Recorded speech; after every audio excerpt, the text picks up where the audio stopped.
the audio. We're gonna have to check that.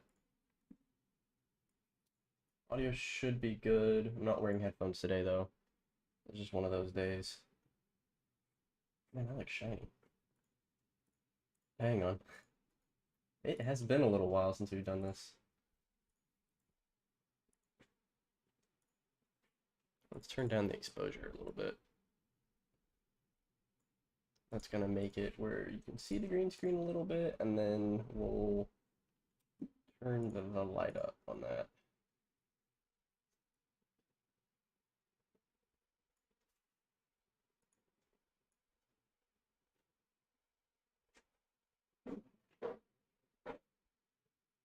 No, that does mostly the same thing, actually. Alright, hang on. Obviously, I'll be cutting this when we finish the stream. There we go. We'll just be really bright and shiny and sweaty. Not sweaty, but... What's up, Heels fan? Good to have you in the chat. It has been a while since I streamed. Well, let's go ahead and get into it. A little late on the stream here. We're almost 10 minutes late. My bad on that. Of course, we got Heaven's Angle. You never use oh, there's Fuzzy Egg. There we go. All right, so let's kind of get our bearings. Let everybody jump in that's going to jump in here, and then we'll get started. Sorry if I sound really stuffy. I am stopped up really bad. Allergies are killing me right now, so might have to take the occasional quick 2-second break to clear my nose because it is bad.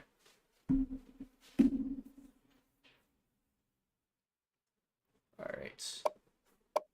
I kind of want to put on music, so let me get some YouTube library music real quick. Give me a second.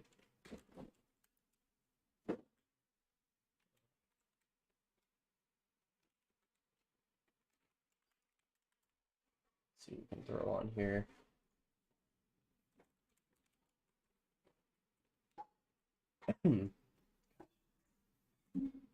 Alright, this is fine.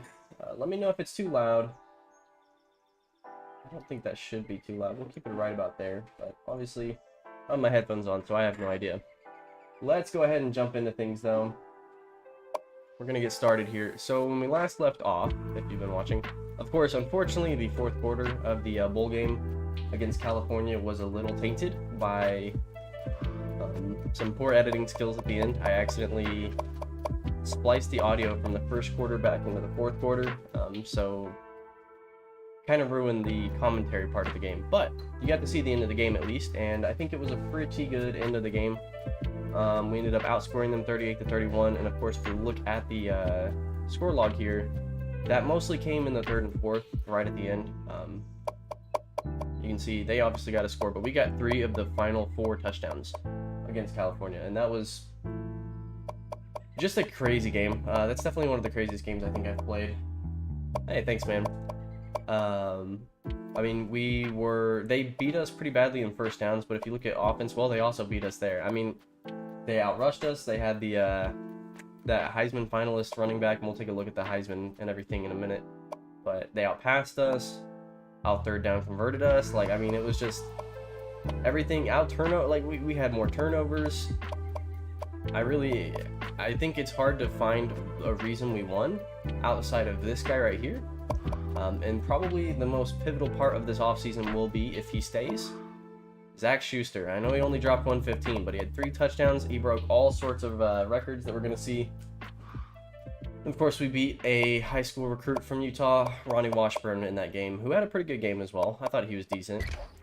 Looking at recruiting going into the offseason, we have some guys still. We got Albert Gunn, who probably is our biggest target going into this offseason. He's... Obviously, we don't have him fully scouted, so I don't allow myself to scout more than 50% on players, just because I think it makes it a little more interesting. So he looks like he's going to be around a 72 overall right now. Pretty good player, 4-star recruit from Colorado.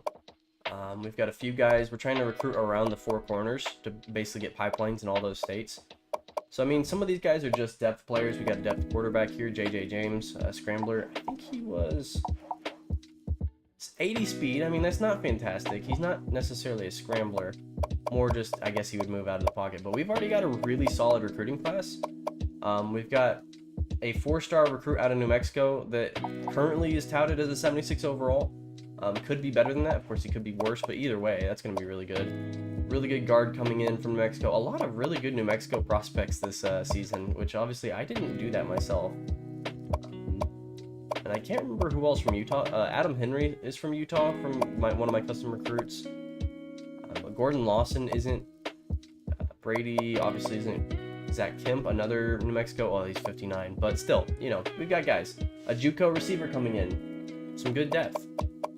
Holy Kalele, that's somebody I've made. And then most of the rest are not my prospects. So we'll kind of see where they go as well.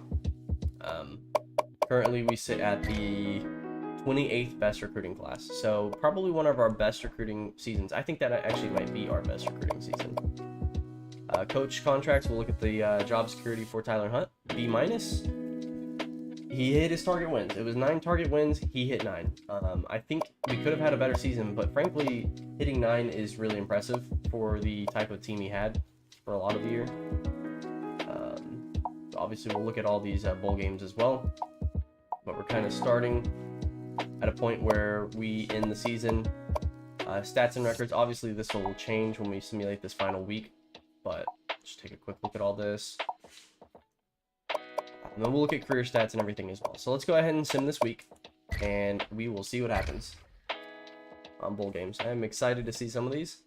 I think the Big 12 was pretty solid this year, actually. If you look at some of the teams, Utah was really good. The Utah teams. I think Utah made a bowl game, Utah State made a bowl game, and BYU made a bowl game. So every single Utah team, I'm pretty sure, at least won 6 games. Which I think that would be the first time that's ever happened.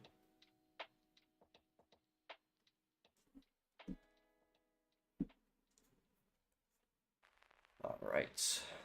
Get through this pretty quickly here. Of course, I think I'm a little outdated on the football revamped stuff, but that's okay. So Curtis Simpson, he upped his total. Only 3 sacks this year, though. He went from 25 to 28. So he did not have the best year as far as rushing the quarterback. I actually think he had a pretty underwhelming season. I thought he was going to be a sleeper to go to the draft after having another good year. And he ended up not being the best player even on my defensive, I would say front 7, really. But still holds the record at Olympia for sacks. So Zach Schuster broke Lance Roach's touchdown record in a season.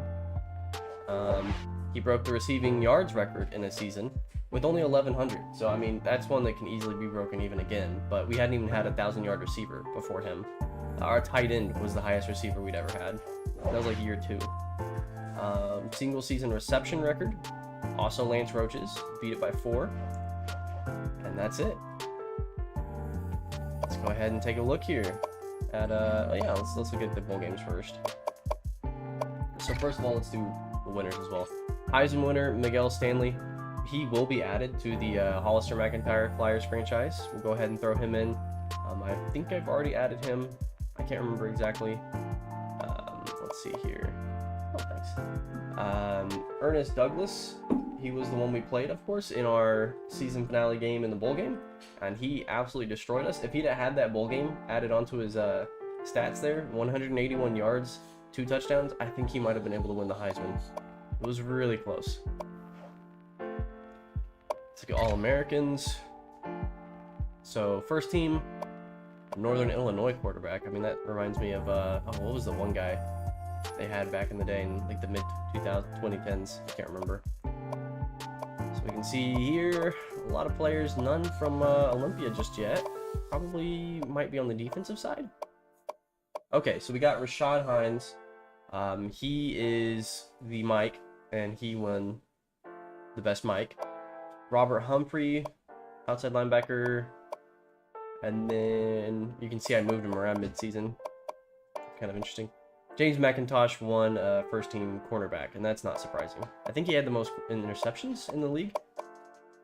And then Eddie Jong wins best returner. I think outside of a few hiccups, that makes sense too. So let's look at the second team. Tyler Davis from the Utah series. In fact, I think we missed somebody.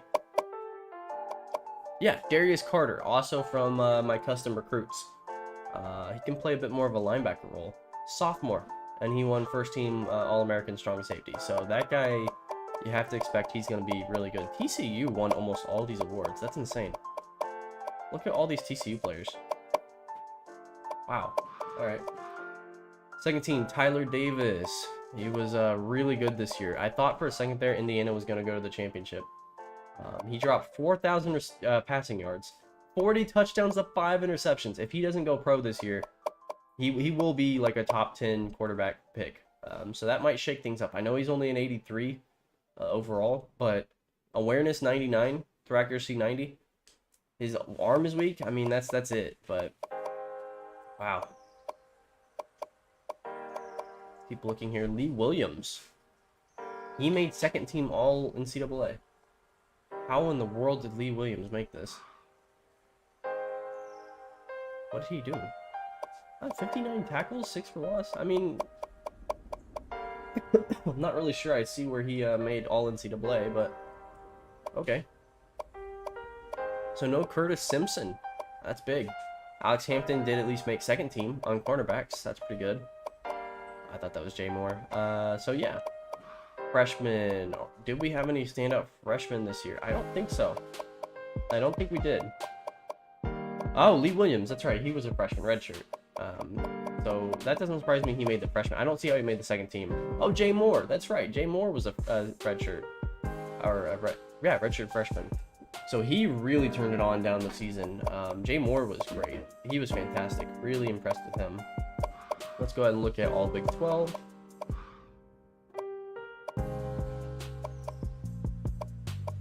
So our first player here is Zach Schuster.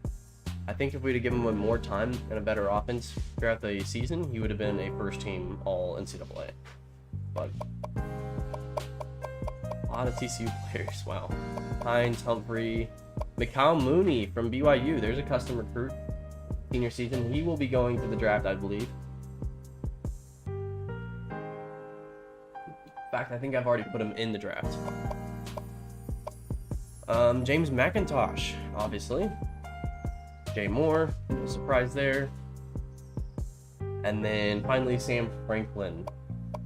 Oh, and Eddie Jong, right. Franklin was a little disappointing. I thought he'd be better as a sophomore. 82 overall. He had a lot of tackles this year. 3 of them for loss, but 0 interceptions. This guy, 8 dropped interceptions. That I know that looks like pass deflections. That looks good. That's 8 dropped interceptions. And I can tell you, we can go back through every game. That man had every football hit his hands, and he has hands of stone, I suppose, because, man, he couldn't catch anything. Matt Harrell, I don't know if I made him or not. Jason Edwards will be going pro. He made all the Big 12 second team. Richard Fields, we're losing him. That's going to hurt. Marshall Church, don't know him. And Ashton Marshall. 2 Marshalls on the front 4, that's funny. Vincent Hargrave made all Big 12 second team, so I'm pretty impressed with how he turned his season around once we hit the 4-3, which is a little weird because I thought as a nose tackle on a 3-4 he'd be better. But he ended up being really, really good in that 4-3 scheme switch. Lee Williams, of course, Alex Hampton, and then that's it. All right. What do we have next? That's Heisman winner, All-Americans. Let's see how we project as championship contenders. I don't think this really matters, but in the year 25th, we project as a 52nd team next year, which is not great. But then we go to 28 and 26. So, you know, we've got top 30 aspirations. I think we can do better than that. Let's look at award winners. So Miguel Stanley wins the Maxwell and the Heisman. Tyler Davis coming in just behind him. That's unfortunate. Walter Camp. So let's look at actually the stats here.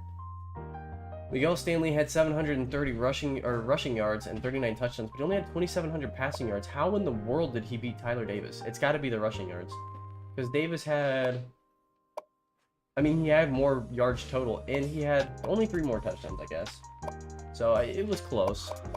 I don't know how Ole Miss did. Maybe that influenced things. Walter Camp. I don't think we're gonna see any of our players on here. Bednarik. Robert Humphrey wins the Bednarik. Did not expect that at the start of the season. He's been solid, but I mean, he really had a breakout senior year. Hines was 3rd. Hampton and Lee Williams were in the running as well. That's insane. All right. Nagurski, I don't know what this award is. Rashad Hines was 10th on it. Okay. The O'Brien. So Tyler Davis did win the O'Brien, and I think that's an interesting distinction that the O'Brien award goes to the best like passing quarterback. Because you don't even see Miguel Stanley on this list, interestingly. That's really curious. But Davis Wednesday O'Brien, I think he might go pro this year. We'll see. Of course, I'll have to add him in before tomorrow's stream if that happens. Bolitnikov, nobody here. Again, I think you could have seen Zach Schuster sweep this award if we had more time. Outland. Yeah, it's the best lineman. Remington is the best center. Is that right? Yeah. Lombardi. We might see someone here. Nope. Okay. Alright. Butkus. We had the Dick Butkus Award. Rashad Hines got second. Humphrey fourth. And Lee Williams seventh. Alright. It's pointing there. Thorpe. Alex Hampton wins the Thorpe over James McIntosh, who was a first team All NCAA versus a second team. How in the world? So Hampton, let's look at his year. 38 tackles, 4 interceptions, 1 pick six, 4 deflections. Okay. McIntosh had 48 tackles, 4 interceptions, 1 pick six. Okay, I guess they ended up being about the same. Interesting. Alright. Groza, probably not going to see our guy on here. He missed a lot of kicks, actually. And then Guy, yeah, not there either. The Jet, though, Eddie Jong wins that one. So I'm not shocked about that. He had 1,400 kick return yards and 2 touchdowns, one of them on a punt and one of them on a kick, which pretty much cleans house with everybody else here. Pretty heavily. Alright. That is awards. Player of the week for Bowl Week is USC. I guess I don't know how that works, but Lance Lawson wins the championship, and he was runner-up for Heisman. So that's kind of feels sweet. Oh, here we go. UNT. None of us. Okay, that's fine. Excuse me. Bowl results. Let's go ahead and look through this, and then we'll simulate. North Texas had a pretty good season. Good for them. Of course, we're looking for former coach Eric Cook with Oklahoma. We'll see if he's here. Maryland beat Tulane. Let's just see until we see one that's important. So Cincinnati lost in their bowl game, but they did make one. Utah lost to Georgia State. Yikes. You're kidding me. Let's see how Kyler Garrett did. He had a pretty weak game. Only 150 pass yards. Wow. Tommy Marler wasn't impressive. That's unfortunate. That's really unfortunate. Oh well. Let's see here. Syracuse. BYU beat Army, so that's pretty good. Let's see who did well in this game. Ryan Westergren had 76 yards. Alright. Javonte Jackson, I saw him there. He had 53 yards receiving. Okay. Bowers had about 8 tackles, 2 for loss. Kyle Mooney had a pretty pedestrian game. Alright. Good for BYU. That's a good one. Keep looking here. Kansas beat down Arkansas. Oh, man. Sweet pig. Alright, so Kansas had a pretty solid season, actually.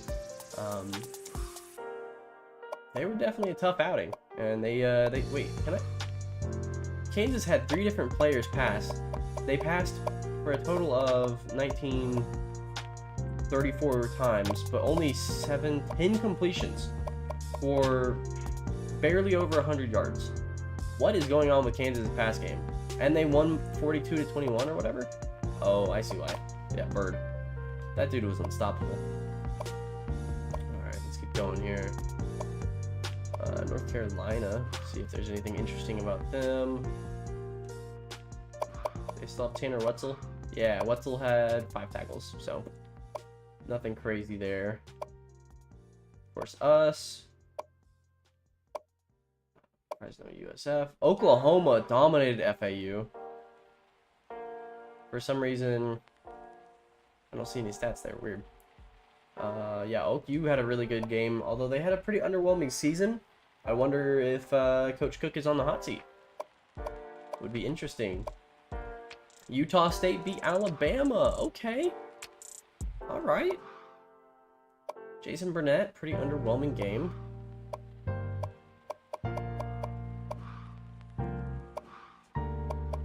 Anybody on defense here. Carson Littlejohn. He's going to be a high pick, I think, in this draft, but not a great game from him. But still, really good. Ole Miss somehow... Oh, I guess Ole Miss didn't make the championship game. Oh, we got Mallory in chat. Welcome. We're up to 2 of y'all now. Nice. Miguel Stanley got hurt. Ooh. 3 for 6. The Heisman winner gets hurt in his final game, but they still win. Wonder if that affects his bowl placement, or not bowl placement, his draft placement. We'll have to see. I'm gonna have to move him down a little bit. And then let's see who else. Indiana won their game, so Tyler Davis finishes off with a win. He dropped 400 yards, 2 touchdowns in a bowl game. Oh man, Tyler Davis might be looking at the NFL after this season. Oklahoma State won their bowl game. Baylor won theirs, so Big 12 having a pretty good bowl season here. And then USC and Notre Dame in a championship game. I mean, that would just break the world. That's like the old school matchup of the 70s or 80s or something. That's crazy. All right. I think we're pretty much all set here. Let's go through stats before we go. I think the next is the offseason, yeah. I'm pretty sure. So let's look through stats. Season stats here. So you have to keep in mind, we had almost 200 pass attempts that didn't come from our starting quarterback the last half of the season.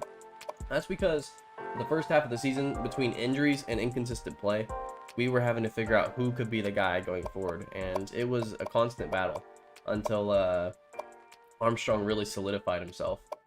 I know several of you had Armstrong as your favorite going into the season. I think Adira or John Smith this year, then they would agree. 2 touchdowns for Corey Cross, by the way. So Armstrong had 23-9. That's pretty good. That's over 2 touchdowns and interceptions. None of my quarterbacks in the Flyers franchise have had that good of a ratio. Dunmore was a little disappointing as a passer, I thought, actually. Even though he ended up having a better rating than Latu. That's just because Latu was so inaccurate. But 6-4, I mean... I think Latu has upside as a passer, but he really needs to step it up. Rushing, Doherty ended up having a pretty good season to close out. Obviously got hurt. I think he could have hit 1,000 yards if he didn't get hurt, but 6 yards average. 9 touchdowns, 700 yards. J.J. Thomas didn't get enough touches, I think. 391 yards, but 6.4 average. Man almost averaged 7 yards a carry, and he had 3 touchdowns. Long of 67 and 55, so that's insane. Yards per game. 20-plus yard runs, 10-4. So that's actually, I think that might favor Kirk Doherty. Yeah. So he ended up having more long runs than J.J. Thomas, which is a little interesting. 5 broken tackles, that helps though. Of course, he did fumble once. Lee House had a good year. 17 yards every carry. He should have gotten the ball more. 2 TDs. He had 3... Out of his 13 carries, 3 of them went for over 20 yards. So that's insane. Armstrong was pretty underwhelming as a runner. 3.3 yards per carry. Good interception to touchdown ratio for Armstrong was a great passer. I mean, he just ended up being the most accurate of my guys, which is a little interesting. We'll see stats or ratings. He really was not the most accurate guy, but he ended up proving himself as the starter. I mean, that's just kind of the way college goes, right? Again, not a great runner though. He has some speed, but 6 fumbles, wasn't all that impressive as a runner. Wesley Dunmore was a pretty good runner, 5 yards a carry, 1 touchdown. He did have 2 fumbles though, which is a little concerning for the volume he got. He didn't carry it a whole lot. But I think Dunmore could be seen more in heavy set packages. Think Blake Bell at Oklahoma. Anderson, hey, every time he touched the ball, it was electric. Of course, he's our basketball player here at Olympia. He is done. Ty Crease had 2 rushes for 84 yards. That's insane. 1 for a touchdown. And then even Latu was a better runner than Armstrong. So just kind of interesting the way that shakes out a little bit, because Armstrong was our fastest quarterback, just not our best runner. So Schuster dropped 1,100 yards receiving, 17.3 per reception, 15 touchdowns. Yeah, he dominated in the red zone.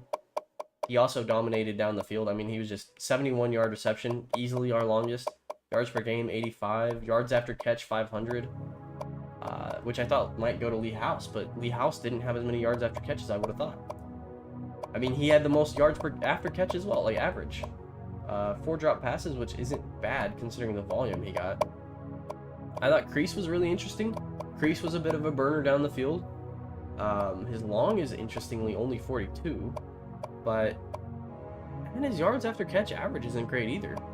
Doherty was really good in the passing game this year. I thought we could have got him a little more volume. Obviously, the house is pretty solid. He will be going pro, but I think he will be a low draft pick, probably.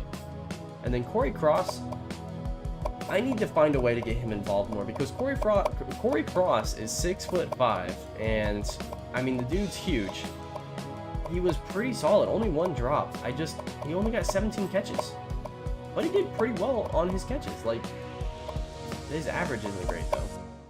So, just interesting. Here are the rest of the guys as well. Rutherford, you know, I think Stitch Robinson could have caught the ball more. I'd like to see him more involved in the passing game. Steve Cox was okay. Thomas, not great in the passing game.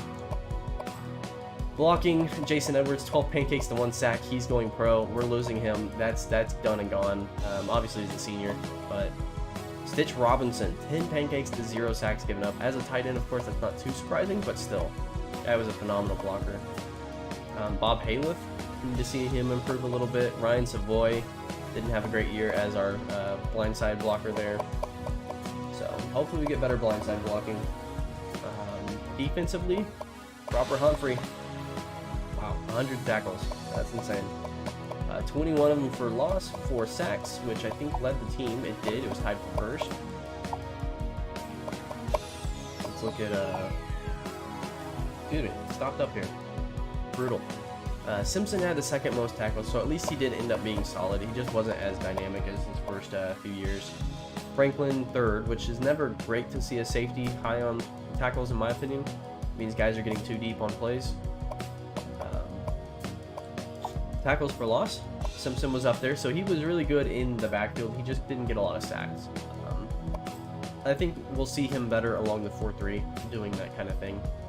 Pele Latu, he got inserted in the lineup really late in the season, ended up dropping 12 tackles for loss on only 20 tackles. So almost every tackle he had was behind the line of scrimmage. He was solid, and I know his brother didn't have the best year, didn't stand out as a quarterback, but Pele stood out as an edge rusher. Rashad Hines had a good year. Anthony Freeman had a pretty solid year. Of course, it sucks to lose him because he was our best pass penetrator here. If we look, Freeman, 4 sacks. Humphrey, 4 sacks. Simpson did have the 3rd most sacks on the team, I guess. Hines, 3 sacks. Interception-wise, James McIntosh and Alex Hampton both had 4. Of course, Hampton leaves, McIntosh stays. So we're going to see a bit of a revolution here at cornerback. Obviously, we saw a big one after last season, losing Byron Handy and Brett Kraft and Tanner Clay. But this year, we're going to see even more revolution, losing pretty much everybody else that was left over. Jamar Brooks, Hugh Jordan, Alex Hampton, maybe even Zach Cook. So it'll be a pretty green cornerback room next year. Brooks ended up having 2 picks. Moore had 2 picks. Hines had 1 pick. And then as far as touchdown, let's look at fumbles too. We had 4 forced fumbles. 4 of them recovered. I'm not sure there we go, touchdowns. So only McIntosh and Hampton returned 1 for a touchdown though. Kicking is where we were a little bit of, well, okay, 12 for 14 isn't bad, but our long was 40 yards. Phil Givens is a freshman.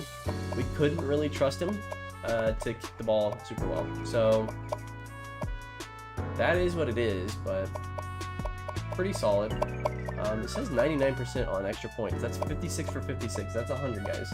That's 100%. All his misses were from 40 to 49 yards. So he was lights out if it was under 40 yards, which we're just not used to. And then punting, I thought Byron Robinson had a pretty solid season. 42.5 yards.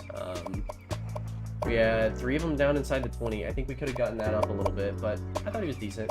Kick returning, Jong was really good. I thought nobody else really matched up to him. Kaniri was decent, but punt returns, Kaniri had a really good punt return, but again, Jong was just solid. All right. Let's look at career stats real quick. Actually, yeah, career stats is fine. I guess we can check the other schools real quick. I'm not gonna pull up who everybody is, but let's just look at BYU and Utah State and all them real quick. So Utah State, the only guy we're looking for, Jason Burnett's going pro. He had a okay year, 14 touchdowns. He's good between the tackles. Receiving wise, I can't remember if anybody here is important. Silva had a pretty bad year. Defensively, Carson Liljinquist had a pretty letdown year, in my opinion.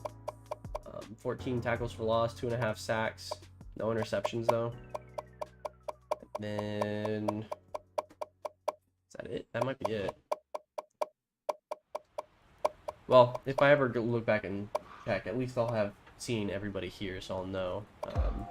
I can't remember who all's in the class though. Burnett had a decent year return, and not even that good, honestly. Oh, I didn't look at BYU or Utah.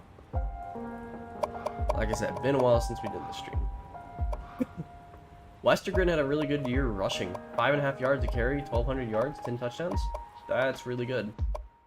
Westergren might go pro already, actually. Javonte Jackson did alright. Javonte Jackson almost 1,000 yards as a sophomore. They had 930 yards, 6 touchdowns. Their #1 target. That's awesome. That's awesome. He was really good. He killed us in that game. So, interesting. Seth Roberts, he's pretty solid. He'll be there someday. Blocking, I think they only had Scott Clemens who's going pro, but not the best game or season from him. Kyle Mooney was really good. He's going pro. Seth Bowers as a freshman was solid. Excited to see what he can do. Adam Griffith, maybe brother of Andy Griffith. He had a pretty good season. 4 tackles for loss, 1 sack. Let's keep looking here. Nathan Wheeler. I don't remember if I made him or not.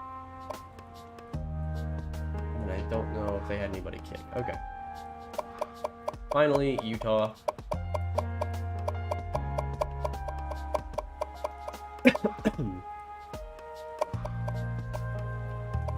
Kyler Garrett, 2,300 yards, 18 TDs, and 9 interceptions. Not a great season from him.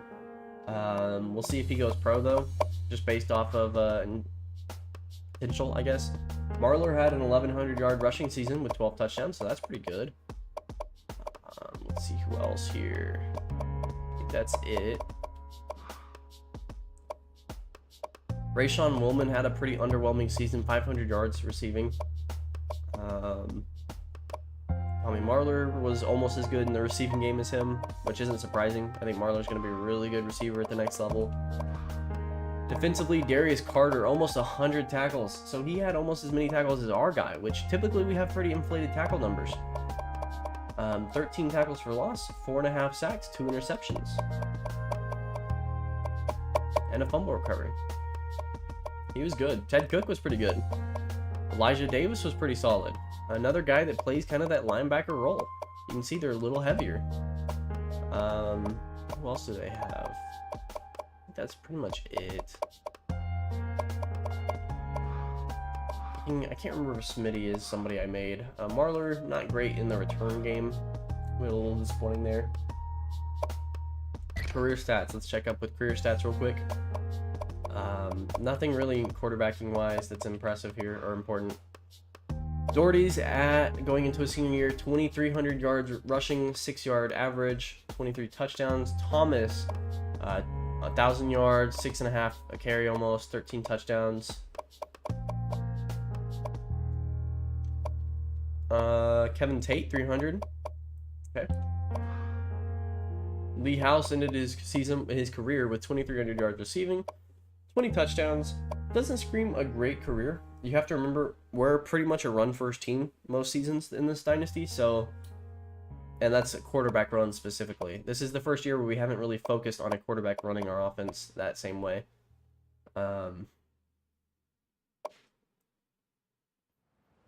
Cross at 950. Okay.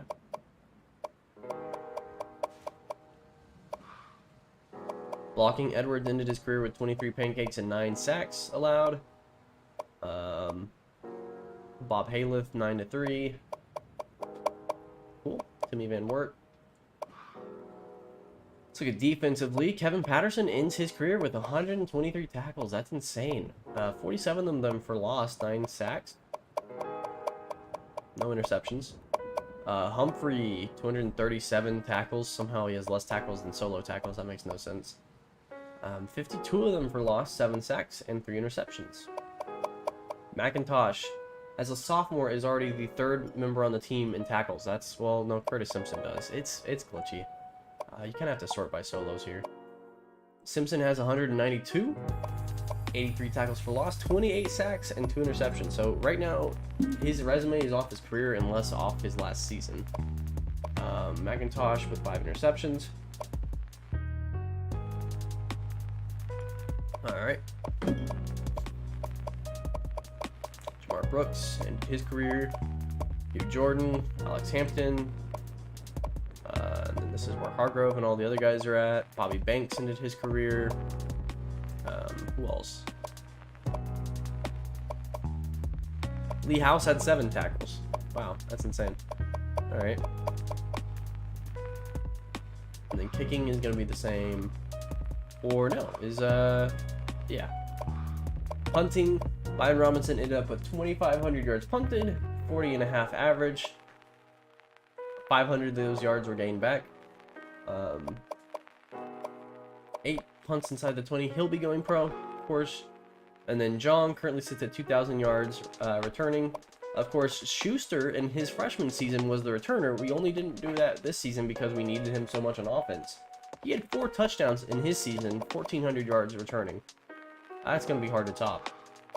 1 touchdown and 700 yards for John punt return. All right. I guess we can take a quick look at the other schools as well. Hope I don't miss anybody. Burnett, here's where he ended. I'll go through this quickly here. I can't remember who else graduating. I should have made a list of this. Hang on, let me pop it up in my drive.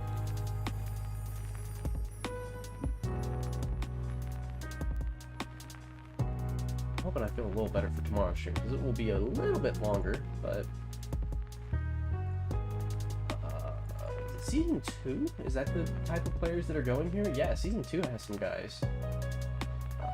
Utah State, Penn State. So we'll have to look at Penn State. We'll have to look at North Carolina. Penn State, North Carolina.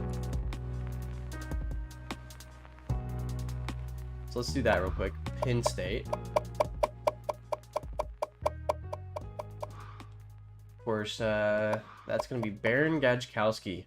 Now, he is projected to be the #1 quarterback taken in the draft. You can see why. 94 touchdowns to 19 interceptions.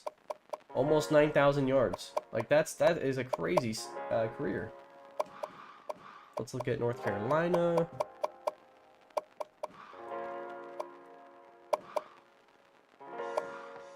That's going to have Tanner Wetzel. Pretty pedestrian career. So, he didn't really ever pan out. That's unfortunate. That happens, though. Let's look at California. Ronnie Washburn.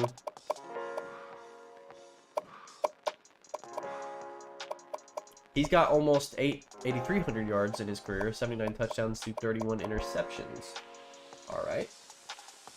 Charlotte. Forgot about them. Lily A. Tao is on Charlotte, formerly UConn.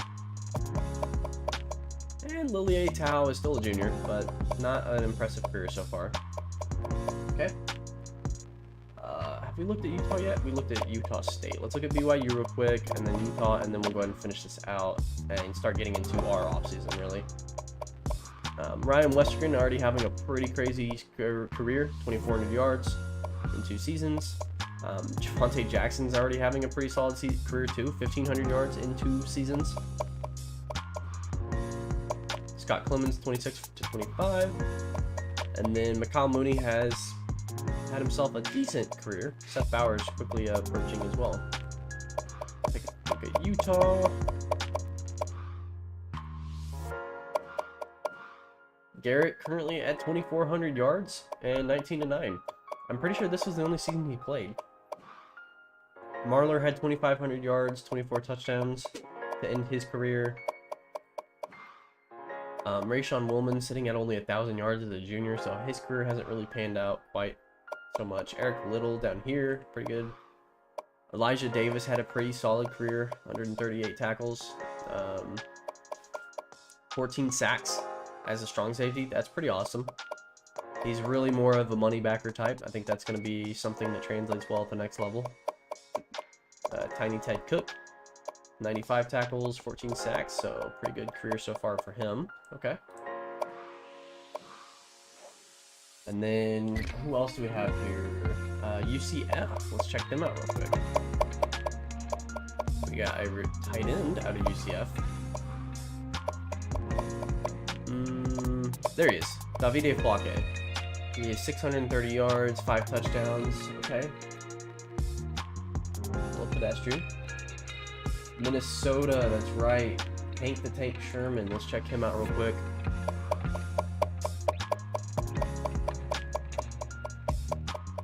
Minnesota. Alright, defense. Tank the Tank Sherman. He currently has 118 tackles, 38 for loss, 8.5 sacks. He might go pro. I'll have to keep an eye on that. And then there might be a few true juniors, so let's check that out as well.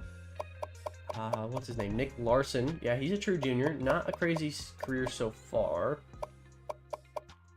Hayden Piotr out of Boise State.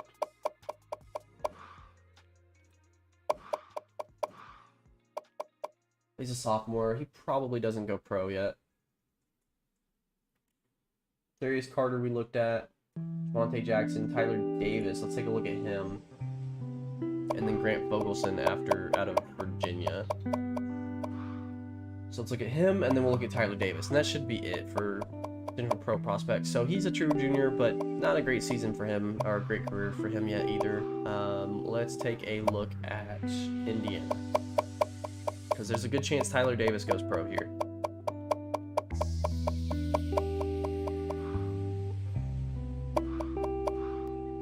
Let me pop back over to the chat. So Tyler Davis, as a true junior, has almost 10,000 passing yards. What's the record for that? Does Case Keenum still hold the record for that? Let's look at that. NCAA passing yards record career. I want to say it's between him and what, like Brennan Marion and stuff like that? No, it's Case Keenum. 19,000 yards, so I don't think that's going to be top. Wow. And then Timmy Chang out of Hawaii. Second was 17,000. I remember those Hawaii teams. They were crazy. Landry Jones third. You're kidding me. Graham Harrell, of course. Know him, former UNT coordinator. Okay. Alright. Well, that ain't being close to top. Wow. 88 to 17 for his career. So, pretty good. Alright. Quick look at team stats, and we're on our way. So, I think at this point we can stay in the Big 12. Next season we'll check how we did in terms of the entire nation, but I think this year was more of a how are we going to do in the Big 12, and it was pretty good. We made a division championship game, which is decent. We ended up being, 7th in yardage, which is pretty much dead set in the middle for total yards. Total offensive yards, again, pretty much dead set in the middle. Actually, bottom half. That's how bad the beginning of our year was. Pass yards, we, for once, were a pass-heavy team. I think we ended up 7th there. Rushing yards, almost last. So that's something we're not used to, for sure. Points per game, though, we were pretty efficient with our yardage, so we were 6th. Most of our touchdowns did come through the air. Sacks allowed, we were one of the least, so we had a pretty good line this year, I thought. And then first downs, we were one of the worst, so that's kind of interesting. Defense, we ended up giving up total offensive yards of 5,300, which is top half of the Big 12 in defense, crazily enough. We gave up the most passing yards, which is not surprising. I think the switch to 4-3 helped a little bit, but still. Then we gave up the least rushing yards. Of course, that always skews a little bit in NCAA. Passing yards and rushing yards will be harder for you to manage. Just the way it is. Fourth least points allowed, actually. So we were really stingy in the red zone. Sacks, pretty bad. I did not think our pressure was good this year. I thought it was really, really bad. Fumbles were okay, and then interceptions, only okay. I really thought our defense was not as good as it could have been. I think they were the big downside to our team this year. Top 3 in third down percentage, that's pretty good. I still think we can get that up a little bit, but 53%, I'm not upset with that. Fourth down percentage, bottom 3. So that tells you we got to go for less fourth downs, or we got to be better at converting them. Red zone, this is where we'll see how good we are. 93% is the top, and we were 83%, so we were decent in the red zone. Our ratio, though, we skewed a lot field goals wise, which is not great. You can see like Oklahoma State scored most of their attempts in touchdowns. Even more so for Texas Tech. Most so for Baylor, 47-6. If we look at defensively, however, pretty good. Top half. Top half, but we allowed a lot of touchdowns. So penalties, obviously, we're going to be number 1. I mean, that's just the way NCAA 14 is. Turnover differential, we were last with -8. So I thought for a while there we'd actually be pretty good at turnover differential. Nope. We had the most giveaways by 3. A decent bit, though. We had the most interceptions thrown, tied with BYU. The big thing, we had 8 fumbles. That's new for us, I feel like. 8 fumbles. Takeaways, we were only 5th too. Like, we didn't even have a lot of takeaways. So kind of interesting where we're at in terms of our team. We were kind of middle of the pack in the Big 12. And I don't think that's that surprising. I think if you take out those early games, I don't know. That's tough. Where we set records wise, for career or passing, McIntyre still holds the career touchdowns. Game still goes to Hunt and passing yards in a game. That's going to be tough to top McIntyre in a season. Receiving, most of these are Schuster now. Cross still holds the most receptions in a game. Roach for a career, but that'll be broken probably, unless Schuster goes pro early. Touchdowns in a career will probably be broken. Touchdowns, receiving yards in a career will also probably be broken. And then defense, Kraft still holds the school record for interceptions. Handy, the school record for interceptions in a game, but I think that's tied. And then interception in the season is Handy at 7. Sacks in a career, Simpson. Sacks in a game still goes to Kerry Webster, though. So Webster having a rough career in the NFL, but still one of those guys when it came to that. And then rushing yards, Thomas holds the record in a game, McIntyre in a career, McIntyre in a season for touchdowns. McIntyre rushing. No shocker there. Don't expect that to be broken anytime soon.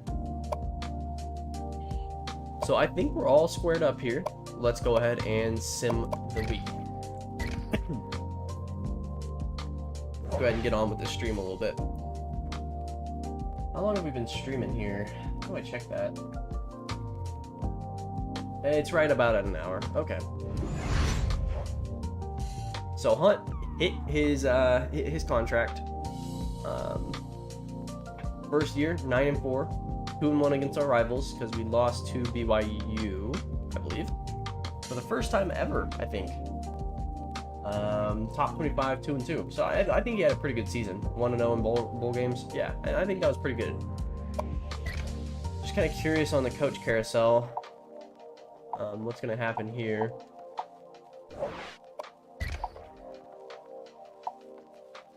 Kansas offering Tyler Hunt as a head coach. Wow, that's crazy. All right, let's go ahead and sim that though. I don't actually want to be a head coach somewhere else. And then I will save because I've run a few simulations and I've had some crashes at this level. I don't know if it's RPCS3, but we're gonna go ahead and save this. Coach changes before we get sad about players leaving. That's gonna hurt. Big 12. Let's look at just head coaches. So Kansas hired, they had Les Miles, they let go of him because he likes touching young women. I think, you know, I'm just being pervy, not really. It's not minors, but still.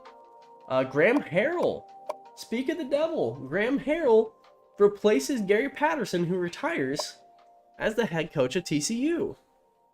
Well, ain't that interesting? Graham Harrell over Gary Patterson. Wow. An extension for Utah State's head coach. Okay.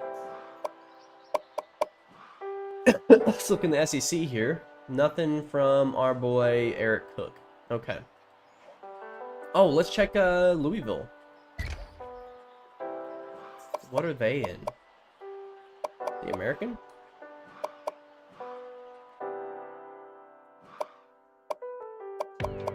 Big East? Oh, there's no Big East. ACC? No? I don't know. I don't know. Players leaving. Let's do it. Nate Hall? Why? Our left tackle's leaving. You're going to be the starter next season. Oh, no. So we redshirt this guy. I guess it wouldn't have mattered. He wasn't going to get any playing time anyway. I promise you, you will play more than 9 games. Cannot be persuaded to stay. So we lose a guy that might have been a linchpin for our offensive line for years to come. That hurts. Nobody else, though. Okay. A little shocked by that. Let's check Utah State. Okay. Some guys leaving.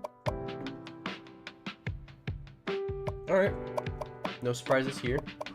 Utah. Kyler Garrett's declaring. Wow. Okay. So I'll have to get him added. Alright. Didn't expect that. One season, one unimpressive season, and Kyler Garrett is going to declare, I guess, based off his high school hype as a recruit. He was like a 5-star recruit. Okay. Well, we'll see if he has a chance in the NFL. I think it might be a little tough for him, but I respect it. UCF, nobody leaving from here. UCLA, Ronnie. Oh, no, not UCLA. That's Cal.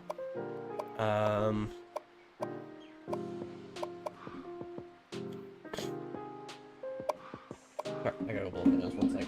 It's getting bad. Be right back.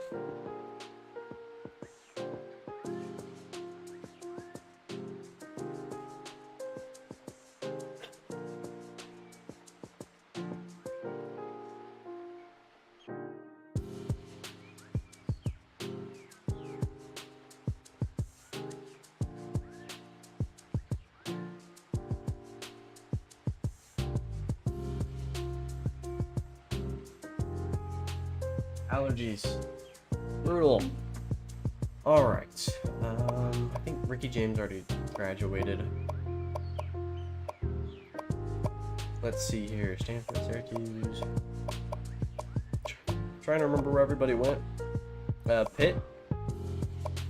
No early graduation from Zach Bird. Penn State. Oh no, he was a senior. Yeah, Gachkowski's going. Okay. Oregon State, Oregon. Ole Miss, obviously Miguel Stanley's gonna go. He's a senior. Okie State, Ohio State, Ohio, Notre Dame, Northwestern, Northern Illinois, Texas, North Carolina. Tanner Wetzel. I think he was a senior. Navy had a lineman, I think. I don't see him. Nebraska, let's check on them. Nobody leaving early for Nebraska. Okay. I didn't check on their stats either, but we'll check next year. Missouri, Mississippi State, Minnesota, Hank Sherman. No. Okay.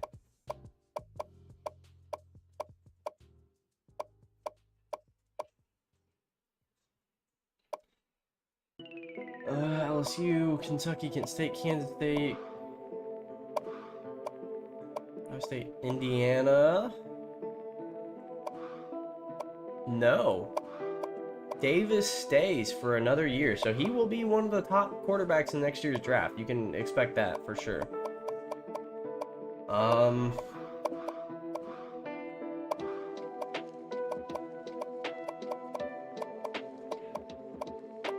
What else here? Charlotte Lily Tao. Nah, I don't expect that at all. California. Ronnie Washburn is staying. So we're going to see Ronnie Washburn and Tyler Davis as quarterbacks going pro next season. You can bet yourself I will make them very high prospects too. These guys would be... Davis less so. I think Davis would be more of a later, like a second or third rounder, where you're just hoping to get a guy that can be a good backup, but maybe he turns into Tom Brady.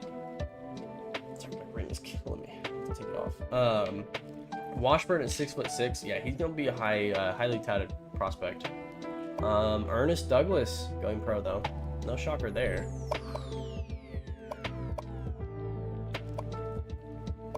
Boise State had a few people, but I think they already went pro.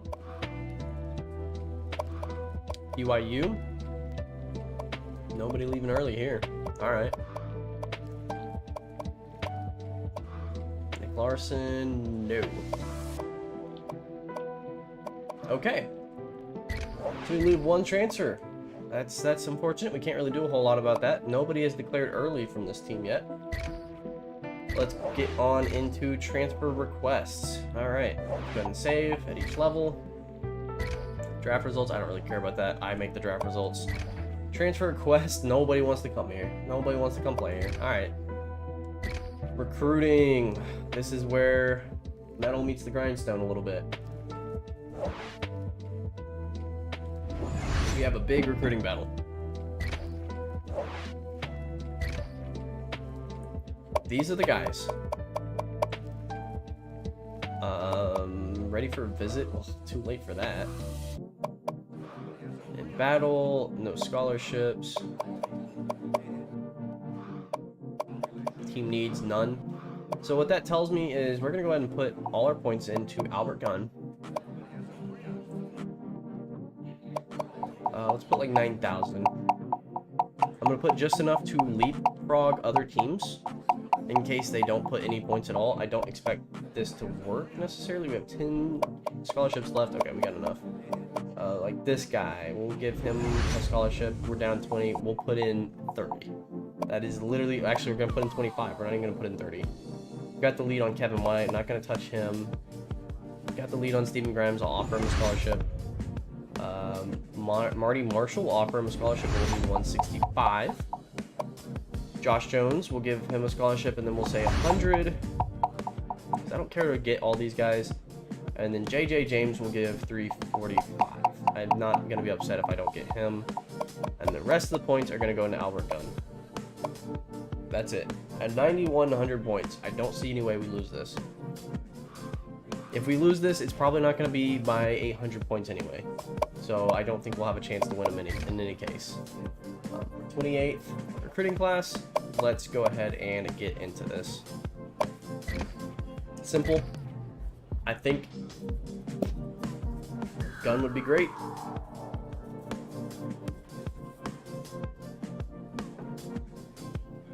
Not looking. I didn't see Olympia anywhere. Gunn commits. And nobody else did. Wow. Rory May's committed though. Okay. First of all, let's look at our recruiting class. 31st is where we end up. That's pretty good. Who's ahead of us?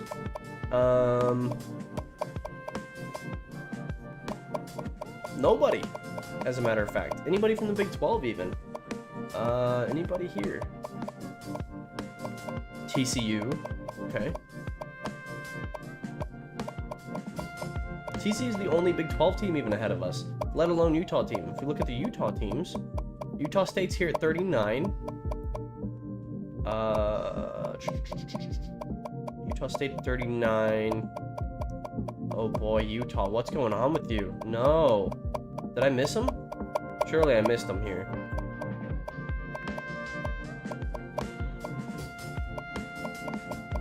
Utah at 112? Oh man, no. What's happening to their program? BYU at 107. No. Oh, that hurts. Wow. That's insane. That really is insane. So we project to be the best team in the Big 12 if you give us some time, a year or two. We look at these. So Josh Jones didn't commit to anywhere. I kind of figured this might happen.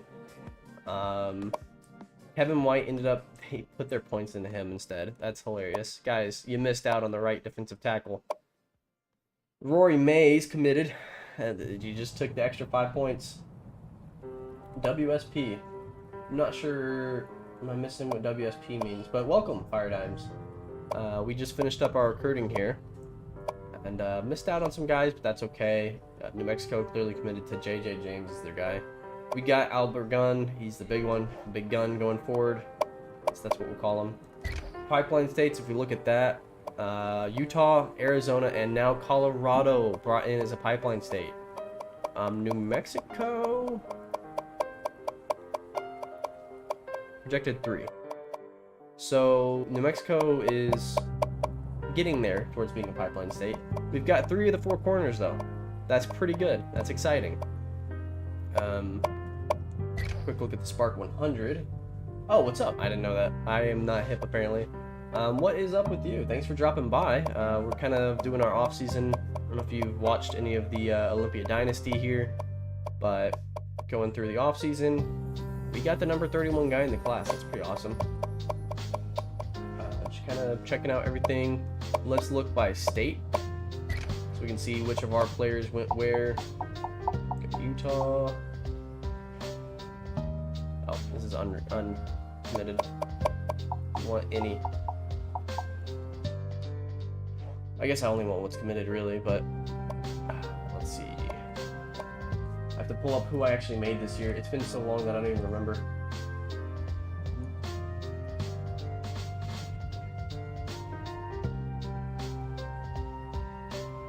So for season 7, we had 7 guys. Okay, here we go. Brian Davis, no, not him. Adam Henry, and then Adam Henry is from Harriman. He committed. Zach Brewer is from Northridge, and he committed to Utah State, so that's good for them. Jake Jackson III, he's going to be a great defensive back. He committed to Utah, so that's a good get for them. I'm not sure who else here. I think Jordan was Lele? Oh, Jacob Holt, okay. Brian Whitworth? Was he one? Yeah, Brian Whitworth from Bingham. He committed to Wyoming, interestingly. So let's go ahead and add that in. Wyoming. Olympia. Jackson committed to Utah, I think. Yeah, Utah. Brewer committed to Utah State.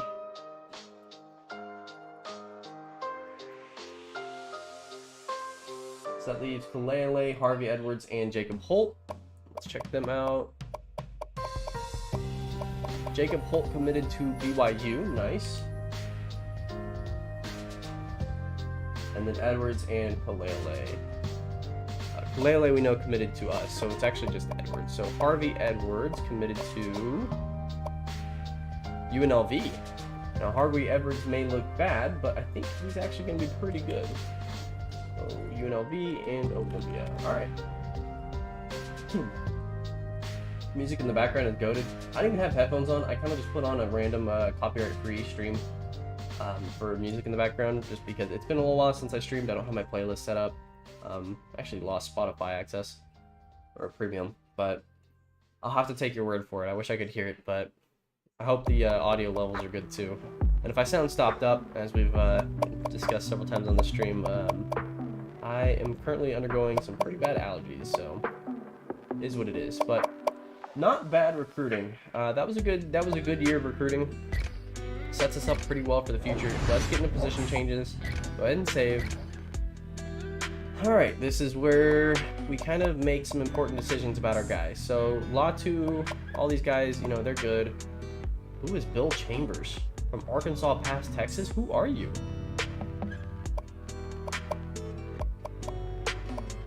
Okay. Not sure about that one. All these guys I'm cool with staying. First, John could play wide receiver. Adam Henry. He ends up being a 66. So, I mean, I don't really get what's so bad about him. I'm leaving, come back. Sounds good. Thank you for dropping by. You know, hopefully you come back, but no worries if not. Fullback, I think we're good with where these guys are at. Would either of these guys be good at tight end? 73, 74, 70 running back. Not a good running back. Okay. I think Lawson's going to be a good fullback into the future a little bit. So Eric Dawson comes in and is immediately tied for first as far as our wide receivers go. He's pretty fast. How's his catching? Catching's decent-ish. Route running is really good, though. So you can see that's where Schuster is the worst. Dawson might get a lot of targets in this offense. I think most of these guys I'm okay with being receivers. 6 foot 181, 5'11". Adam Brady, pretty solid, but he might get the red shirt.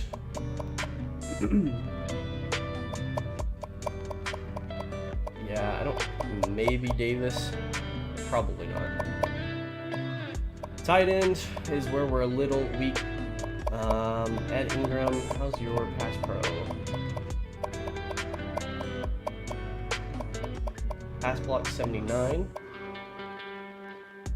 Eric Ware comes in. He will be starting at left guard for sure. Oh, but what about Joseph Banks?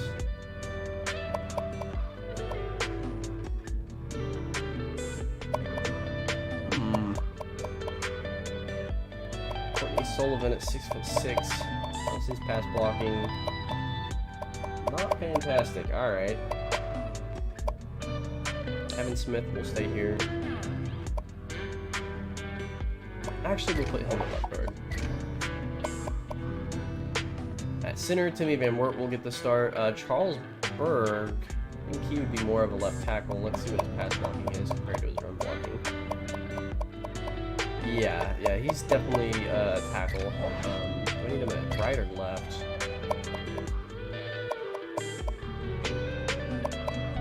Right or left? Okay, we'll put him at right. Yeah, that's fine. We'll take a walk on. That's fine. I don't know why. We have 50 left guards. Here, I'll take this guy to the center. There you go. We got Kevin Smith as a red shirt. I think Joseph Banks will play left tackle this year. Even though he's a little undersized, I think that's where we have to play him. Man, I wish I could remember my depth chart from all this. I don't remember it at all.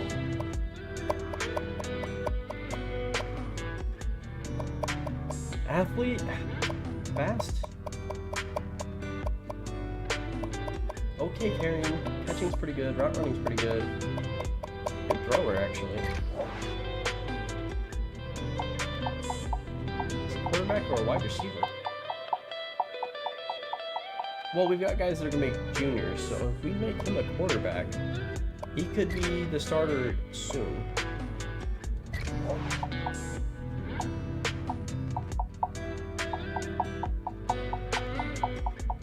Kim, what is Kim supposed to be? 6'2". Not the fastest.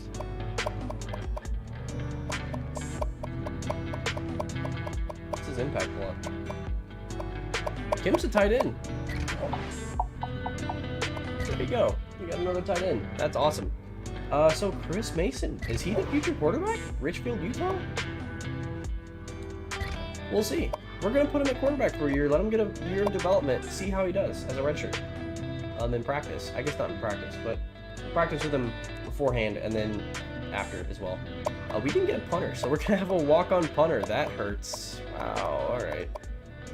Kalele comes in. I'm excited for him.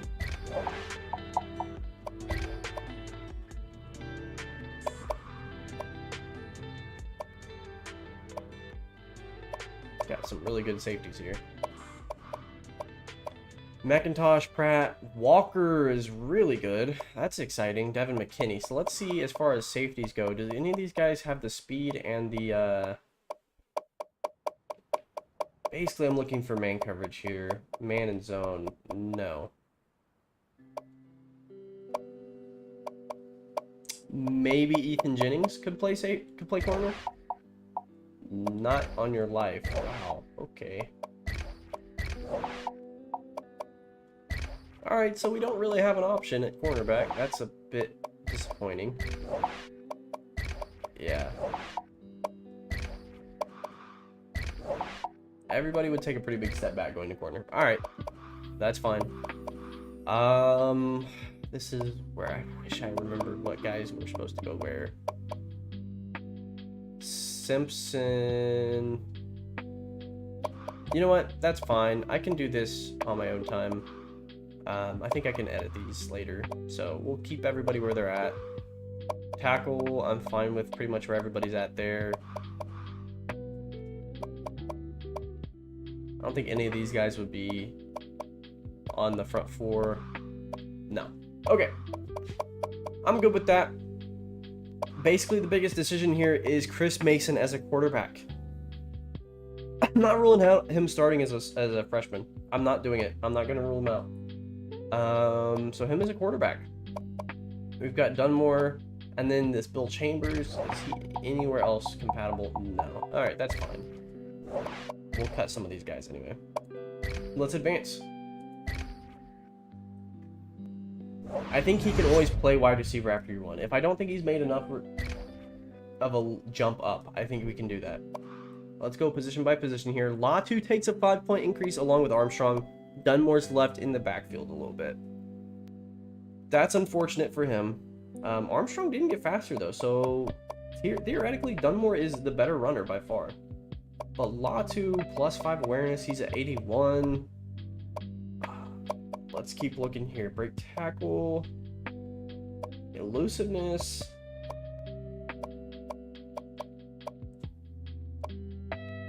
So Dunmore got better as a runner. Maybe not as a passer is the only thing. No, he got better. It's the accuracies that didn't really improve. So Latu got some more throw power. That's great. But his throw accuracy only went up +3, so I don't expect him to be much better. Armstrong is now a 99 throw power and 84 throw accuracy. Even Dunmore's better in the short game. Alright. Here's a big one. Injury ratings. Dunmore up to +50. Alright. Okay. Stamina. Latu though. Interesting things there.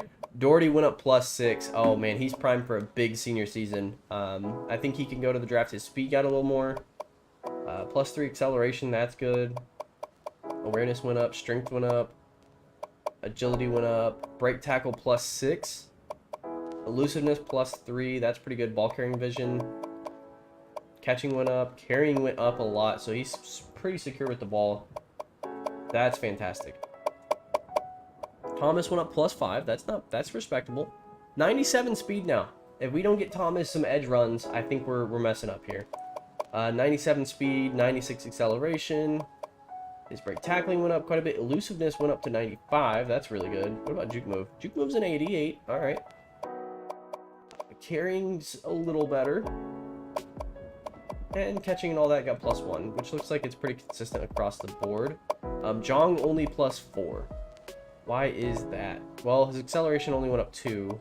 He's still fast, but agility went up +1. Trucking didn't go up a whole lot. Awareness didn't go up as much as other people, so a bit of a down training season for him. That's unfortunate. And then this Darrell Ramsey, actually, yeah, I'm not super excited for him, but we'll see. Fullback +4 to Kevin Tate. He gets a little faster. He's actually pretty fast for a fullback. Trucking, let's look at that. Woo, trucking's up there. Blocking. He's actually got released too. His blocking's really good. This guy better get some more touches. Schuster +5. So he's now an 84. 99 speed. Wow, 99 speed, 98 acceleration. Holy mackerel. Are you kidding? Ty Crease, 98 speed, 92 acceleration. So he's fast too. Man. Cross is still slow. Cross is still really slow. Let's look at catching here. Catching, Schuster and Cross. But everybody got a pretty sizable boost here. Who's got juke? Pretty much just Rutherford. That's a little unfortunate. Rutherford increase for elusiveness. Ball carrying vision, nobody. Okay, so that's not fantastic.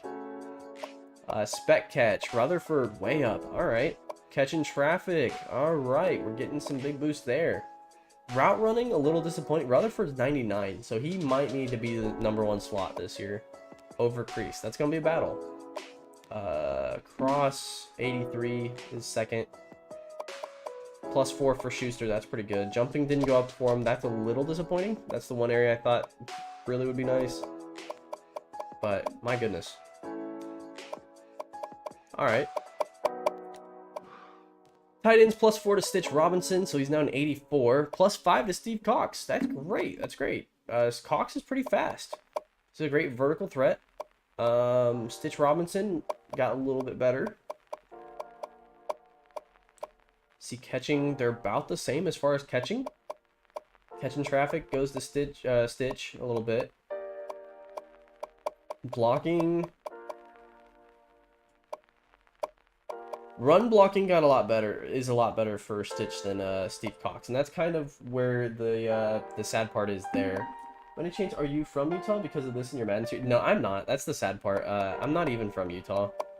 I'm from Texas. But I do like Utah. I've been there. I'm genuinely a fan of the place. The people here and there, you know. I think they're pretty nice overall. I mostly just love the place. It's beautiful. Would love to go again, but it just kind of, I don't. So basically what happened is I made a team builder team from Utah called Olympia. But then team builder shut down. So I couldn't actually make a new series with a different team. I had to use Olympia at the time because we didn't have RPCS 3 and all the custom teams. Those were new. Those were not, didn't exist at the time. So I made a series off of Olympia because I wanted it to be a custom team. And then the whole Salt Lake City thing kind of just happened because I didn't really know where else to move them. They were already in Detroit. I wanted to move them out of Detroit, and I ended up deciding to go with Salt Lake City. I kind of regret that a little bit, having two teams in Utah. Definitely when my next series start with the NCAA football game coming out and the new Madden coming out, I'll probably not do two teams in the same place. But, you know, it kind of makes a little sense when you draft a guy from the homegrown area like Aiden Hutchinson for Detroit. So that's kind of the thought process there. But man, this guy didn't go up at all. His overall stayed at 68. That's terrible. Wow. How's Banks pass blocking? Let's see. Excuse me. Getting tired of that. Wow, +6. Unfortunately, you're a senior, so I don't expect you to see much. Oh, Timmy Van Wert +7. That's huge. 99 impact block. Wow. All right. +4 to run blocking. So we're gonna be able to run up the middle a little bit with him. Haylift +5, +1. These linemen are not getting good bonuses. That's a little sad. And then Sullivan +5. So at least our starter guys got a lot of benefits there. Paylier goes up +5. Ooh, all right. A little faster, a little stronger. Block shedding goes up. Finesse moves are getting there. All right. Still don't have great rushers. Lee Williams +5. Rice stays the same. Man, this is brutal development for some of these guys. Terrell goes up +6, so Terrell might be our nose tackle, or one of our starting 2 tackles going into the next season. Parrish versus Hargrove, it might be where the battle's at.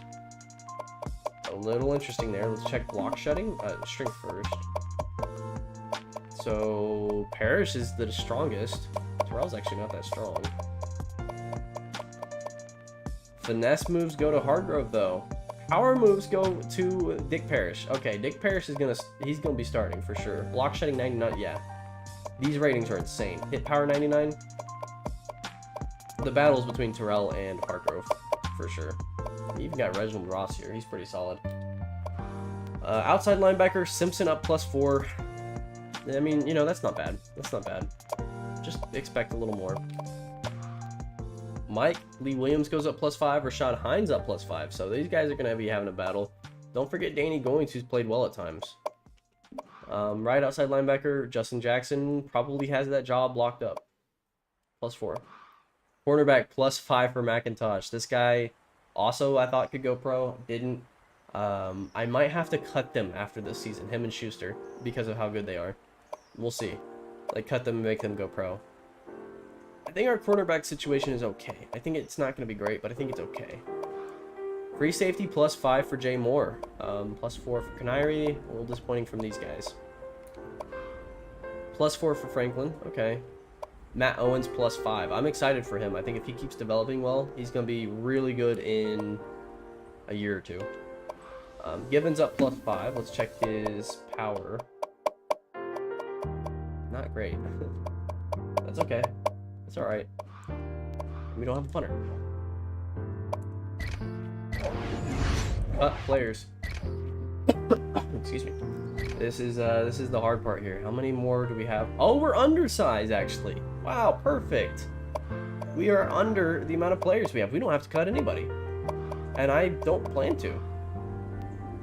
Courtney Harris is our new punter from Florida. All right. A walk-on from Florida with 64 kick power and 58 kick accuracy. So we better not punt a lot this year. Oh, that's not good. That's really bad. All right. Nobody has to be cut. Let's go to custom conferences. Interesting thing here. I might have to think if I want to add anybody or not to different conferences. Just a quick check here. Time check. I do have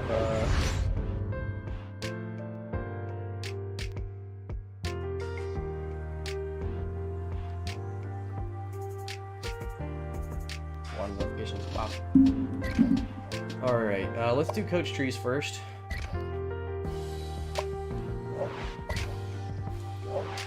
So I want to be able to scout 50% with one, here we go.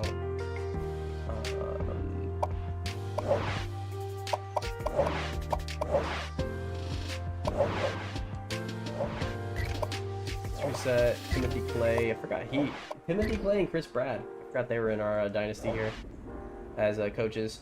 Up tempo. I think we need the injury ratings mostly. I think that applies to both.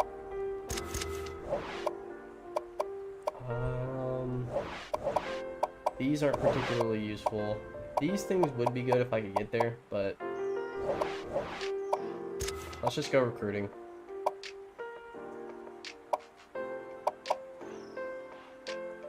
Wish you could use recruiting tool. It's pretty cool. Yeah, me too. The recruiting tool, the off-season thing that like changes, some people lose points. I like that as well. Those don't work with team builder teams, and the creators are pretty, in my opinion, a little dickish on the way they approach that. They won't even give the source code to be able to make it where team builder teams work. So that kind of sucks. I've broached it and gotten yelled out of the Discord for it, but that's whatever. Those would be really cool, but it is what it is. Let's go for our points into recruit visiting. I think the visits are the most important.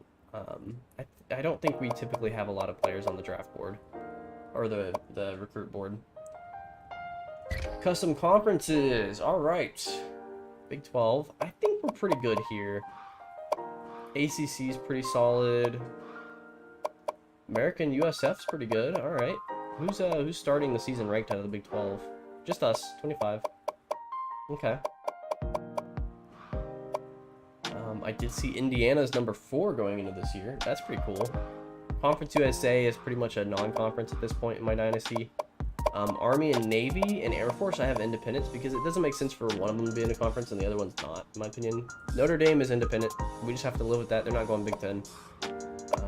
I mean, maybe they will at some point in real life, but ACC and basketball, I guess. Mountain West is pretty solid where it's at, I think. Pac-12. Utah might have to get demoted at some point. They might go to the Big 12. SEC is full, and then the Sun Belt.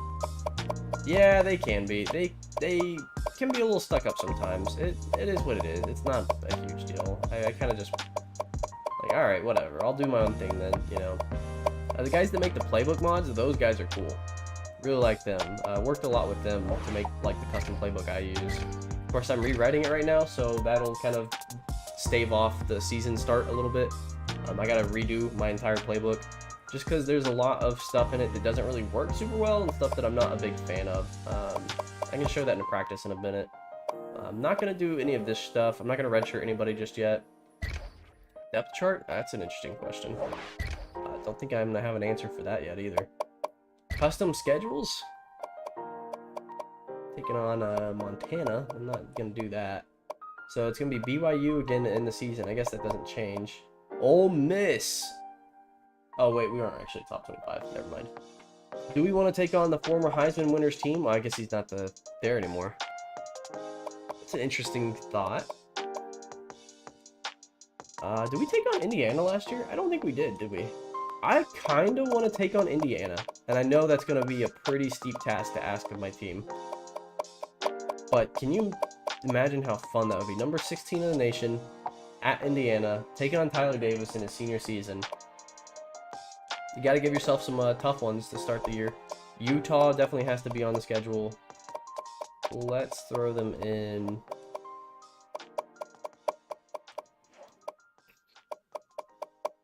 Maybe there. So we can either play them in the season opener, or we can play them... I think we take on Indiana in the season opener, personally. Let's sub in Utah for Georgia State. Did we play them at home or away last year? I don't remember. Let me look.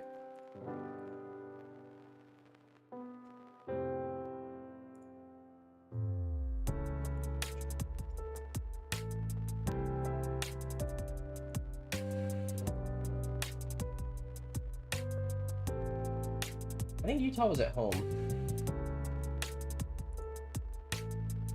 Yeah, it was at home. So we'll take on Utah in Utah. Or we're in Utah.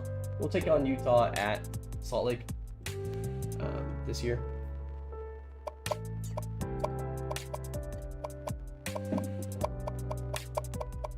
How many off-season out-of-conference opponents do we get? 1, 2, 3,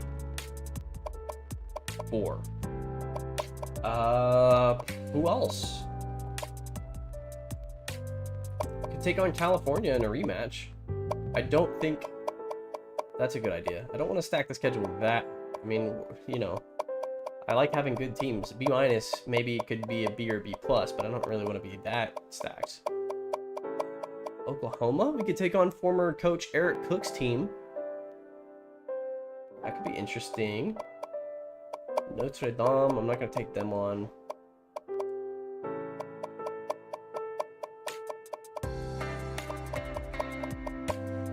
I think I want to take on Oklahoma. That might be the peak of my schedule difficulty there. I'm not going to take on anybody else other than them. Of course, we'll be at Oklahoma. So we have a B strength of schedule. I'm going to get rid of Ole Miss. Now it's B-. Like, come on. This, really? 22, 16, Utah, and then the Big 12? Like, come on. Arizona would be interesting. Do some pipeline recruiting.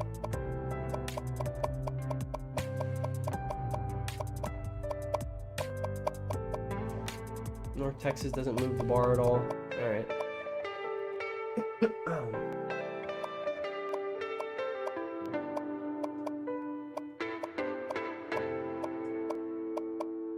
Obviously, this ain't set in stone. We can change it. Not a big deal. Northern Illinois would be interesting. Play Duke. Okay, I don't think I've played Duke yet. Let's see, where can I slot them in? There are already 12 teams. Are there? Oh. Let's see. No Duke there. Easy Pub. I don't know. Duke's had some good years recently. I feel like they've been decent. Oh, I can't even fit them on the schedule. Apparently, they're not available. I mean, North Carolina's like the... I guess they're not the Easy Dub anymore. Don't they have that potential Heisman quarterback this year? In real life? Yeah, I would like someone like easy-ish, but like not I don't want to play a cupcake. I think that's on the right track. Duke is a good thought. Kentucky? Maybe.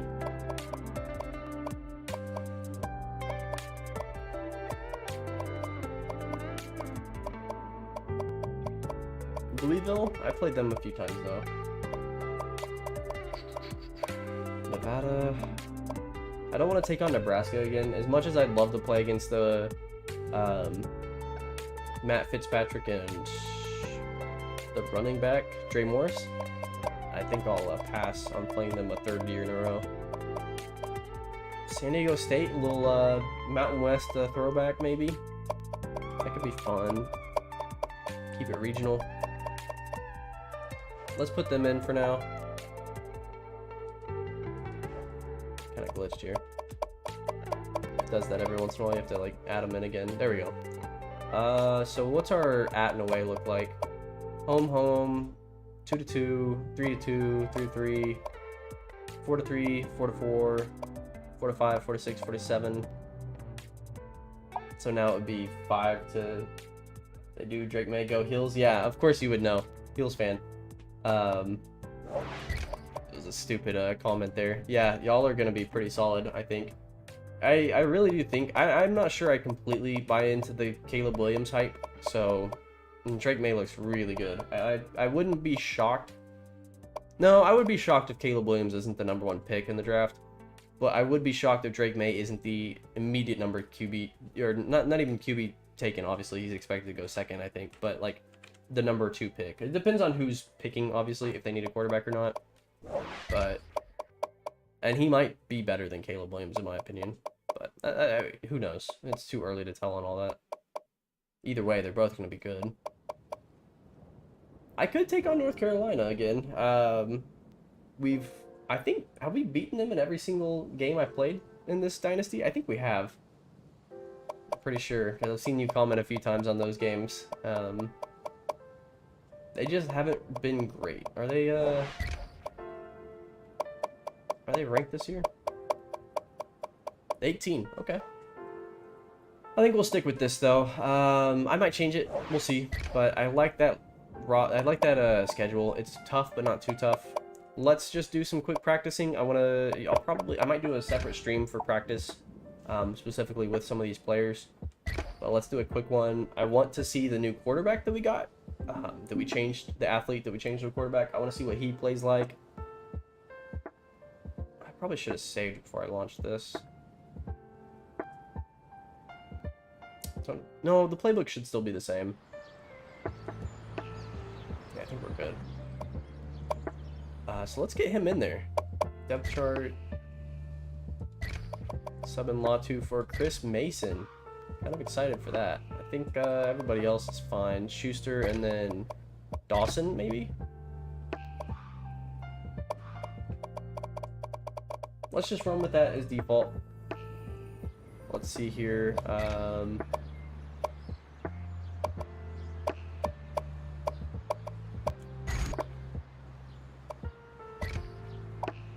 some nickel.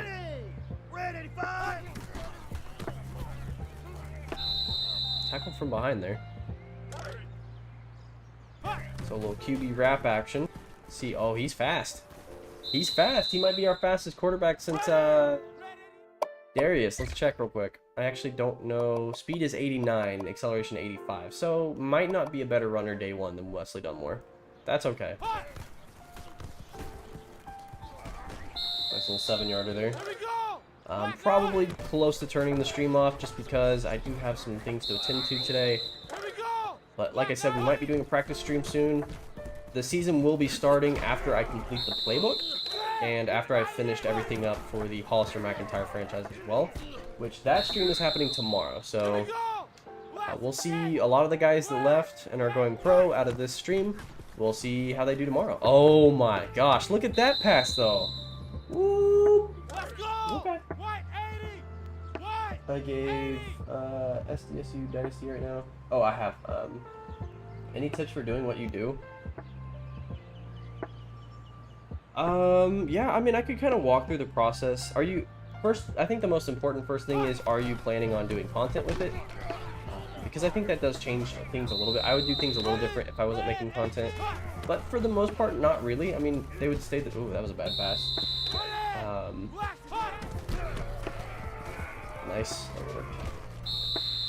First of all, I think it's fun to have, if you can, I know it's hard with Team Builder being gone, and now we kind of have to do like these weird custom teams. If you can have another Dynasty file with like a high school setup going, like I've got another Dynasty file with 8 high school teams that I kind of simulate through here and there a little bit on the season to see like who's going to be, my custom recruits come from that file. So then once they play well, you know, I add them as a custom recruit. Like if they're a junior, I make their custom recruit for their senior year. Of course, their senior year doesn't affect where they're actually recruited, so that kind of sucks. Can't really change. I guess you could with the Dynasty editor and stuff, change where they're positioning. Like you could have the dynamic position throughout the year on what recruits rated what. I think that might be a little too much work. Real quick right there. You'd like to? Okay, yeah, for sure then. I think that's a good start, just because it makes your recruits a little more impactful, I think. Like, there's a lot of guys, looking at just this list right here, it doesn't include linemen. Schuster, custom recruit. Rutherford, custom recruit. Stitch Robinson, custom recruit. And Doherty, custom recruit. All those guys were handcrafted. Now, if I did enough exposure on them, like did enough high school recruiting videos, that's up for debate. I think I've left a little bit to be desired there. Definitely one thing I want to change for next season. But, oh man, another really just an overthrow. But all these guys are custom, at least for me. For my playthrough, they mean a lot more. Not to say that some guys that aren't custom recruited don't end up popping and being really important players in my franchise, or my dynasty. They do. But the guys that I've made, they mean a little bit more to me for sure. And then seeing them like Tyler Davis out of Indiana having a fantastic season, that's a custom recruit. I think from, I want to say Temp View, can't remember. All Utah schools as well. So that's one thing you can do. Bad throw. I think that's the first big step, is making sure you have that set up to be able to have kind of your high school feeding into, I guess, your college. Step 2 is having good names. Really and truly, good names, I think, change things. Now, I don't know if all my names are good, but, you know, Rudy Rutherford. That guy is based off of Rudy Rudinger, the Rudy. Zach Schuster, I don't know what his name came from. I just thought it sounded cool. But, you know, Schuster is a kind of a different name. I think the recruiting tool helps with that. I think the recruiting tool has a lot of already default generated cool names with actual, like, heritage, and maybe they're African roots, maybe they're some Latin roots in the names. I think that's something really cool from the recruiting tool that I kind of have to manually do. Stitch Robinson, Stitch, I don't know, it just sounded interesting. Kirk Doherty, I don't like, some of these names haven't been great, but it allows you to do things like have Darius McIntyre and then have a family going on off that. Like, oh, well, there's McIntyre and then there's all the McIntyre uncles and cousins and fathers and brothers and stuff like that. Man, finding it tough to pass here. So I think that's like step 2, is crafting the team you're going to start with. Of course, in your case, you'd probably be starting with that year's roster for San Diego State. You're not starting with a custom team like I did. So that's not necessarily an issue that you'll have to start away with. But I do think making custom recruits is important with good names. Using the recruiting tool to have good named players is also probably really good. So those are step 1. I think having an interesting goal for your series is like step 2. Where do you see it going? My goal, for example, for like recruiting, say, was to set my team really bad. The recruiting levels were really poor when this team started. I even reset them last year when we lost our coach that had made this team relevant nationally. I reset my recruiting a little bit. Not necessarily in like school prestige, because I don't think that changes, but like coach prestige obviously goes down. Coach stability, some of that stuff I changed to make a little worse to reflect the fact that we had a new coach. Facilities haven't really improved a lot here. That's one thing that makes it a little bit tougher. So like a recruiting thing was, I'm going to own the 4 corners. I'm going to, as a Utah school, I'm going to have pipelines in all 4 corners and be the dominant recruiting force in those states. I'm not going to try to recruit in California. Now, if there's somebody that's really into me, like not 5-star, huge interest in Olympia, I'll look to California. But for the most part, I don't allow myself to be looking at recruits in states that are far away from me. If they're in the state of Utah, I can get them no matter what. I don't like have house rules necessarily, but generally, if they are from my state, I'm allowed to get whatever caliber they are, or whatever interest level they are, I'm allowed to go for them. Because that's something in the wheelhouse of my recruiters. If they're in the Four Corners, not Utah, so like New Mexico, Arizona, Colorado, good defense. I allow myself to go after them if they have a certain level of interest. It kind of comes and goes a little bit on what interest level I'm okay with. I think that makes a big difference in not allowing yourself to have all the good players. And then outside of that, if they're... Even then, I only look regionally. I don't really look at guys in Florida. Even if they're interested in coming here, I'm not going to pick them up. Guys from Florida probably aren't coming to Olympia College in Utah. Maybe occasionally, if they have really high interest, I'll look to them. But even then, most of the time, the high interest guys that are a little better, they'll be from California. They'll be from, well, I already said Colorado. If there's anybody from like Wyoming, I know that's not usually going to generate a lot of prospects, but maybe Texas, but definitely California and some of those states, Oregon, Washington. Those I'm okay with as long as they have pretty high interest, but it has to be high. So that's like the recruiting rules. I would say as far as goals for the dynasty itself, obviously I kind of control a lot of what happens in the game. Oops, that was the wrong read. Got lucky though. I control what happens in the game for the most part, so theoretically, yeah, if I were good enough at the game, I could win a lot of my games and make Olympia really good. Of course, I'm not super great at the game, so that kind of helps a little bit, but another thing is I also don't want to be good, so I set the difficulty obviously high. I use like, I think I'm using Gators slider set and stuff like that. Like it's not tough, but it's a little tough. You see the quarterback accuracy can come and go. That's tough. I don't allow myself to do a lot of cheese play calling. You'll notice when I started this series, there was a lot more cheese play calling, like a lot of blitzing off the edge that I allowed myself to do that I don't anymore because it was too easy. Definitely playing the game the way it's not meant to be played. I think those make a difference. And just having a goal of, I want to, in year one, win 3 or 4 games. I don't want to win a lot of games in year one. With San Diego State, you might be in a different scenario because they're already pretty good. You know, they're starting in a good spot. You might put them in the Pac-12. You might have them work their way to the Pac-12 through the course of your series. But, you know, you don't want to have unrealistic expectations, but you also don't want to be bad. I usually like to do it based off coach progression. For example, the Urban Meyer starting off at Bowling Green and then eventually ending up at Florida. That's what I like doing. Okay. Yeah, I got you. Like a little coach, not coach carousel necessarily, but yeah, that kind of idea where you're a coach working their way up, as most do. Yeah, I think that's solid. So like if you want to go for that style, if you're following the coach, like here we had a choice to let the coach leave, and I decided to allow that because I obviously am following the school, and it kind of created a little bit of tension with the dynasty. Like, oh, we're not as good anymore. Our coach left, and it caused some fallout from it, recruiting wise, ratings wise, stuff like that, and gives us a rivalry. Obviously, if you're doing a coach dynasty, you're going to follow the coach. You won't care about that as much. You know, like you said, start at a smaller school. Have a goal of how many wins and how consistently winning should you be before you allow yourself to win. I mean, I don't know I can't remember on Urban Meyer's case, but obviously he was pretty dominant in Florida before he went to Ohio State. Didn't he win like 2 titles or something? Was pretty much top of the SEC each year. I don't remember what he was at Bowling Green, but kind of those goals that like I'm gonna only allow myself to move when I hit certain thresholds that seem somewhat realistic for my case. And then I think the biggest thing to like keep yourself interested is allowing yourself to have scenarios that change the game, make it harder, make it more unpredictable.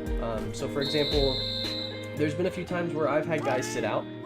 I've set them in the depth chart just to not play because maybe they had a suspension or something like that.